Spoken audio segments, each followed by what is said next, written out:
വന്യമൃഗ സാന്നിധ്യത്താൽ ഭീതിയിൽ ഇടുക്കി പീരുമേട് നിവാസികൾ.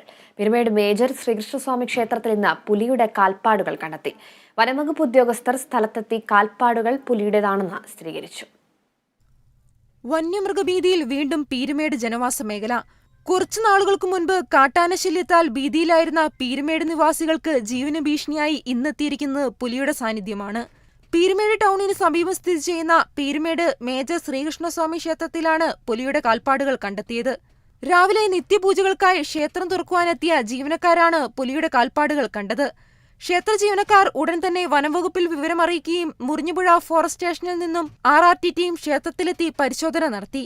കാൽപ്പാടുകൾ പുലിയുടേതെന്നോ കടുവയുടേതെന്നോ സ്ഥിരീകരിക്കുന്നതിനായി ഫോട്ടോയെടുത്ത് അയച്ചിട്ടുണ്ടെന്നും പ്രദേശത്ത് ഉടൻ തന്നെ നിരീക്ഷണ ക്യാമറ സ്ഥാപിക്കുമെന്നും Murinjapuzha forest deputy range officer Rajeev അറിയിച്ചു.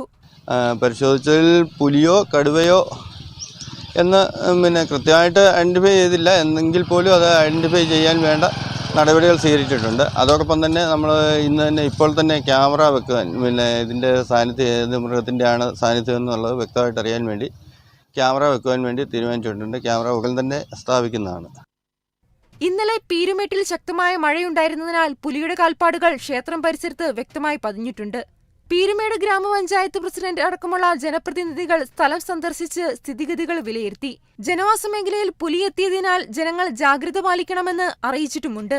കഴിഞ്ഞ ദിവസം പീരുമേട് തോട്ടാപ്പുര ഭാഗത്ത് ആരോഗ്യവകുപ്പ് ജീവനക്കാരൻ പുലിയെ നേരിൽ കണ്ടിരുന്നു. വനംവകുപ്പ് പ്രദേശത്തെത്തി പരിശോധന നടത്തിയെങ്കിലും പുലിയെ കണ്ടെത്തുവാനായിരുന്നില്ല. ഇന്ന് പീരുമേട് ടൗണിന് സമീപത്തെ ക്ഷേത്രത്തിൽ പുലിയുടെ കാൽപ്പാടുകൾ കണ്ടതോടെ ഏറെ ഭീതിയിലാണ് പീരുമേട് നിവാസികൾ. Kerala vision news, Idukki.